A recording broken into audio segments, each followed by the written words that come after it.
What's up YouTube, KidMoto22 here, and I'm going to bring you guys another episode of Storytime. This is going to be episode 3, I believe, of Storytime today.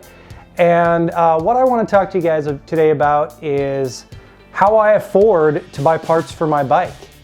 It's not what you think, and it's actually pretty interesting. So let's get to it.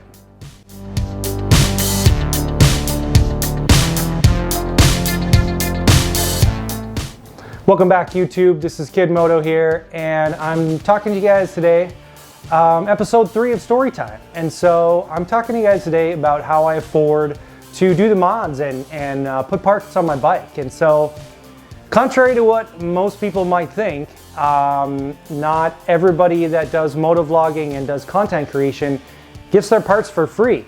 I would be lying and say if I said that I haven't gotten things that I've been able to do reviews on or do installs on my bike, but 99.9% of the things that I use, that I run for camping, for motovlogging, for parts on my bike, for mods that I do, for gear that I wear, I've purchased myself. And so I decided very early on there was 2 things that I wanted to be able to do to be able to afford to be able to do the mods that I want to do on my bike. Now, for those of you that don't know, I ride a 2017 Road King Special, and I've done quite a few modifications to that bike, and I will continue to do modifications to that bike. And you know, the Road King Special bike is not a super cheap bike, and so for me to be able to do mods on my bike and to be able to continue to support things that I want to do with my family and that kind of thing, I can't really let my hobby be the only thing that my family can fit into its budget. And so I decided that I was going to do something that I would be able to continue to put as much money as I wanted to into my bike and not have it really affect our family budget. And so one of the things that I do to do that is I donate plasma. And so I'll tell you a little bit about donating plasma and what that looks like and what that means. But essentially, we have a plasma donation place in our town. It's called BioLife Services. And I go there twice a week, so I make an appointment. My donation usually takes anywhere from an hour to 2 hours, depending on you know, what I'm doing at the time. And I make an appointment and I go in. You have to answer a series of questions. You have to take a physical. They want to know all the medications you're on, that kind of stuff. So you have to be a fairly healthy person. And then they do a health screen every time you go in. And the health screen usually takes 10 minutes or so. And they get you in a chair. And then they put a fairly large needle. I'll show you kind of what that looks like with the needle in my arm here. And so put a fairly large needle in your arm, and what they're doing is they draw your blood out. It's not like a blood donation, so you're drawing your blood out. They spin the blood with the machine in a little centrifuge and draw your plasma out of it, and then they put the blood back in. It runs that through a series of cycles, and based on the weight of you when you go in, because they weigh you every time, determines how much plasma you donate. So I donate twice a week. I donate about 880 milliliters of plasma. Again, this is twice a week. And then they put my blood back in me, so I'm not doing an actual blood donation. It's just plasma.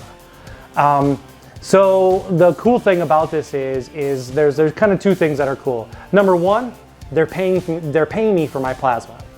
So they link an account to almost like a cash card or a check card. And that money goes directly into an account that's mine, and they're paying me for my plasma. Number 2 is I've been working in healthcare for over 20 years. Any of you that know me and know kind of anything about me. And for me, it's just another opportunity for me to give back. Now, I would be lying in saying that being paid for it isn't a huge motivator, because it absolutely is.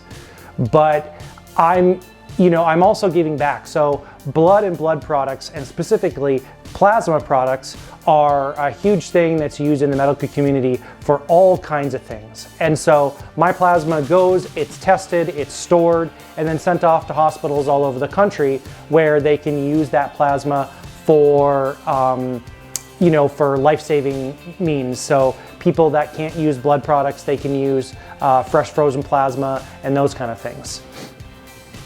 So yeah, that's essentially what I do.